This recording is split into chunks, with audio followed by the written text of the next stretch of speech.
स्वामी अच्युतानंद महाराज की communal ward घोषित कराने वाले स्वामी अच्युतानंद महाराज की कम्युनल वार्ड घोषित कराने वाले स्वामी अच्युतानंद महाराज की भारत का वोट को अधिकार दिलाने वाले स्वामी अच्युतानंद महाराज की भारत में प्रजातंत्र कायम बाबा अम्बेडकर को नेता बनाने वाले स्वामी अच्युतानंद महाराज की। और ये देखने वाली भी आंख थी, तो इन्होंने दोनों काम किए। अपने लौकिक जगत को भी इन्होंने वो दिशा दी जो किसी ने नहीं दी। भले ही इनको बुला दिया गया, मैंने इनके विषय में पढ़ा है, मैंने समझा। ये जयंती मनाते तो मुझे बहुत खुशी की बात है कि आप एक सही दिशा का निर्धारण कर रहे हैं, जिन्होंने दोनों लौकिक और पारलौकिक दोनों जीवन को उत्कृष्ट रास्ते पर लाने का प्रयास किया और बीच में इनको भुला दिया गया। ये बड़ा दुर्भाग्य रहा। अगर इनको भुलाया नहीं गया होता तो आज देश की तस्वीर कुछ और होती। आर्य समाज से इन्होंने आर्य समाज ने सभी धर्मग्रंथों का खंडन किया है। आज किसकी जयंती है और किस तरह से मनाई जा रही है? स्वामी अच्युतानंद महान थे, जो प्रथम भारत के राष्ट्रीय नेता थे। उन्होंने अछूतों के लिए 5000 वर्षों से किसी तरह के अधिकार नहीं थे। उन्होंने 17 सूत्री मांग के आधार पर 1913 से उन्होंने संघर्ष किया और राजनीतिक दल उनका था आदि Hindu Mahasabha डिस्प्रेस class of India. उनके ही नेतृत्व में भारत के पूरे देश के आदि हिंदू नेताओं ने संघर्ष किया उनके साथ। साइमन कमीशन से हमारा जो रिपोर्ट है उनके ज्ञापनों की जाँच हुई और उसके आधार पर गोलमेज सम्मेलन के आधार पर हमें 1935 में जो भारत सरकार अध्ययन मिला, हमें अछूतों को सभी अधिकार मिल गए।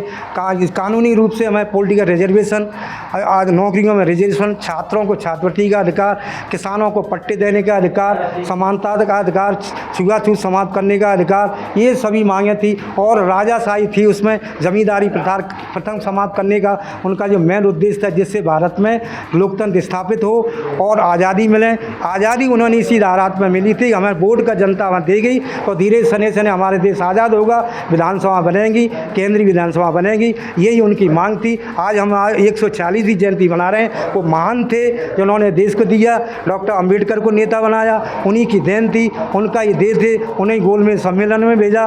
मगर 1931 में जो उन्होंने प्रस्ताव रखा था पृथक निर्वाचन, पृथक आरक्षण, अछूतों को अलग से चुनाव हो, मगर इस चुनाव में महात्मा गांधी ने विरोध किया। उन्होंने कहा हमेशा के लिए इस प्रस्ताव को स्थगित कर दिया जाए। डॉक्टर अंबेडकर का समय आया, उनको 167 टेलीग्राम भेजकर आदि हिंदू नेताओं ने खून से सना हुआ पंजाब के लोगों ने, महान लोग थे, ब्रिटिश प्राइम मिनिस्टर रैमजे साहब को पत्र भेजा। उसके आधार पर डॉक्टर बी आर अम्बेडकर नेता बने। उन्होंने इतनी ही मांग की थी, इस पर ब्रिटिश प्राइम मिनिस्टर इस पर निर्णय लें। स्वामी उनकी बात को मान लिया। ब्रिटिश प्राइम मिनिस्टर ने ये कहा कि हम आपकी बात को सुझाव को मांगते हैं, मगर आपको अंडरटेकिंग करना पड़ेगा। यदि ब्रिटिश गवर्नमेंट निर्णय देती है तो आपको बाद में आपको प्रोटेस्ट नहीं करना पड़ेगा, विरोध नहीं कर। सभी ने दस्तखत किए।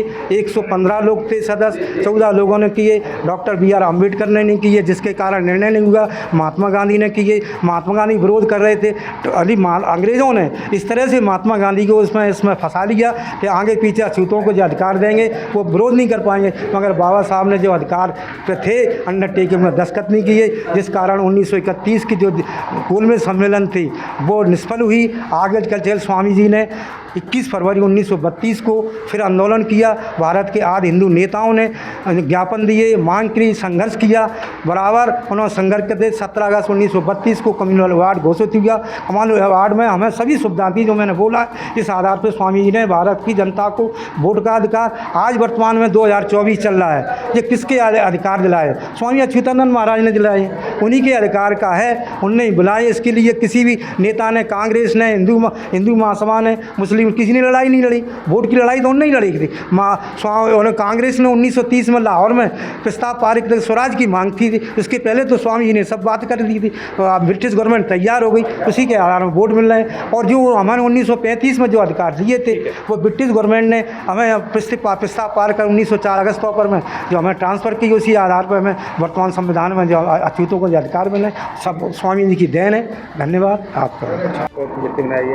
आज की मुद्दा रही है स्वामी अच्युतानंद जी जो आर्य समाजी नेता थे और उन्होंने अपना आदि हिंदू महासभा नाम का संगठन बनाया था, उनकी आज जन्म जयंती मना रहे हैं।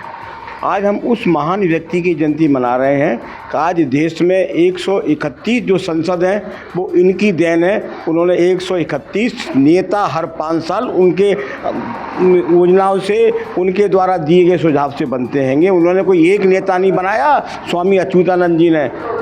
आज 131 संसद हैं वो स्वामी अच्युतानंद जी की देन है। कौन सी जयंती मनाई जा रही है और 145-40वीं जयंती है जी, वो मना रहे हैं।